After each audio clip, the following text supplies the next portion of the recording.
Assalamualaikum warahmatullahi wabarakatuh. Kembali lagi bersama saya Radika Arsyil Kennedy.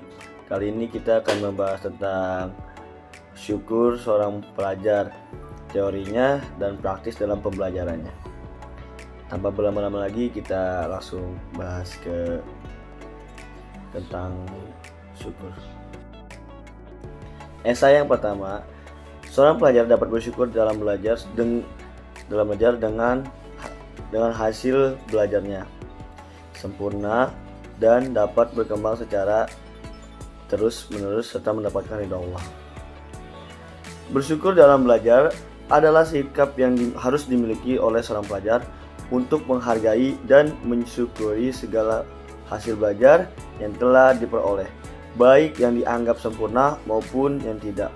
Sikap bersyukur ini juga meliputi rasa terima kasih dan pengakuan atas nikmat yang diberikan Allah Subhanahu wa Ta'ala. Seorang pelajar dapat bersyukur dalam belajar dengan mengembangkan sikap rendah hati, tekun dan sabar. Dengan bersyukur, pelajar akan mampu menerima segala hasil belajar, baik yang dianggap sempurna maupun tidak, sebagai bagian dari proses pembelajaran. Sikap bersyukur juga akan membantu pelajar untuk tetap optimis. Ada beberapa cara yang dapat dilakukan pelajar untuk menerapkan sikap bersyukur dalam belajarnya. Antara lain, pertama, menerima segala hasil dari proses pembelajaran, baik yang sempurna ataupun tidak. Kedua, menghargai dan mensyukuri nikmat yang telah diberikan Allah. Ketiga, menerima segala cobaan dan rintangan dalam proses pembelajaran. Keempat, menjaga sikap rendah hati, tekun dan sabar. Kelima, mengucapkan rasa syukur dan berdoa kepada Allah atas segala hasil belajar yang telah diperoleh. Dengan menerapkan sikap bersyukur dalam belajar, pelajar akan mampu menghargai dan mensyukuri segala hasil belajar serta optimis dan terus berkembang. Esai yang kedua, seorang guru dapat bersyukur dalam mengajar sehingga mendapatkan hasil mengajarkan yang sempurna dan bertambah lebih baik serta mendapatkan ridha Allah. Bersyukur dalam mengajar dapat diartikan sebagai tindakan menunjukkan penghargaan kehidupan murid-murid. Hal ini melibatkan rasa syukur terhadap kesempatan tersebut serta penghargaan terhadap hasil-hasil yang dicapai dalam proses mengajar. Dengan bersyukur, seorang guru dapat lebih memperhatikan hal-hal positif dalam mengajar, mengatasi tantangan lebih baik, dan tetap rendah hati dalam menerima masukan untuk terus meningkatkan kualitas pengajaran. Untuk menjaga motivasi dalam mengajar anak-anak, syukur terdapat beberapa cara yang dilakukan, antara lain.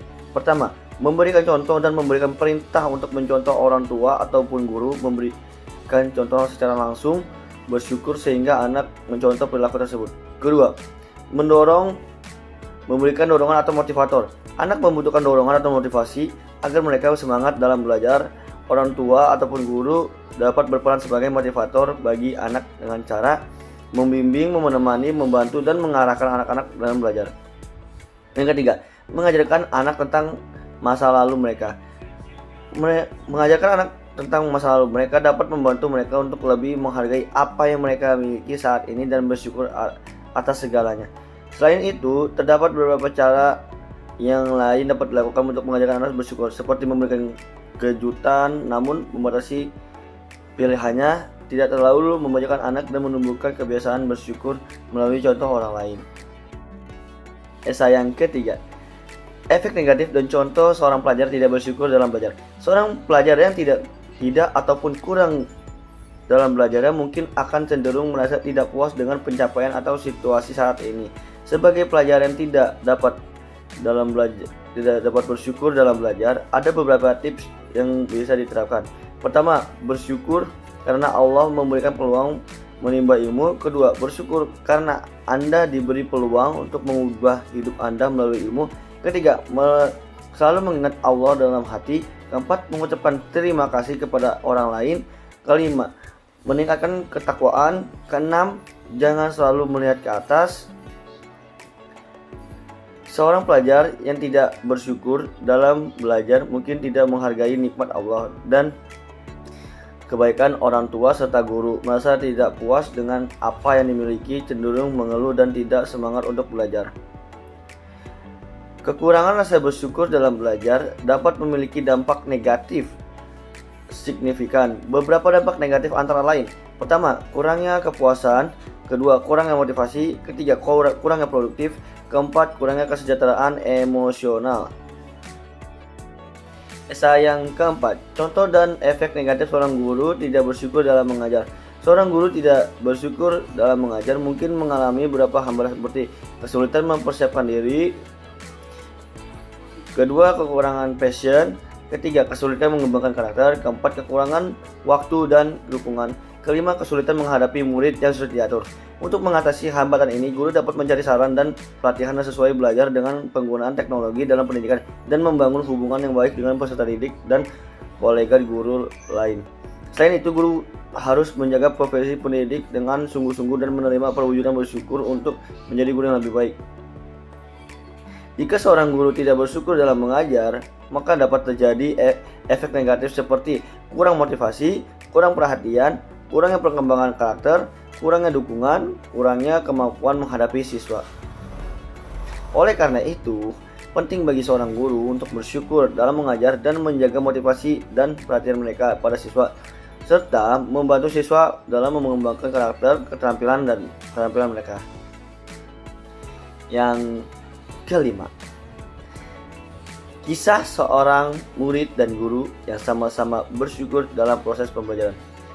Di sebuah sekolah terdapat seorang guru matematika yang peduli dan penuh semangat, yaitu Ibu Ani. Ibu Ani selalu bersyukur atas kesempatan mengajar dan membimbing para siswa. Ia memahami bahwa siswa memiliki kebutuhan gaya belajar yang berbeda. Oleh karena itu, Ibu Ani menerapkan pendekatan. Salah satu muridnya, yaitu Budi, awalnya merasa kesulitan dalam memahami pembelajaran matematika. Namun dengan pendekatan yang diterapkan oleh Ibu Ani, Budi merasa lebih termotivasi dan percaya diri. Ibu Ani memberikan waktu ekstra untuk membimbing Budi dan merasa bekerja sama mencari strategi pembelajaran yang sesuai dengan Budi.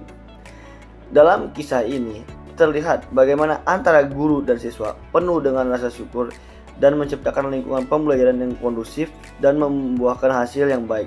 Guru yang bersyukur akan mampu memberikan pengaruh positif bagi siswa, sementara siswa yang bersyukur akan mampu menghargai upaya guru dan memahalkan kebaikan sebaik mungkin. Mungkin hanya itu yang dapat saya sampaikan. Maaf jika ada salah kata dan kurangnya pemaparan materi. Kurang lebihnya mohon maaf. Wallahu muwaffiq ila aqwamit thoriq. Wassalamualaikum warahmatullahi wabarakatuh.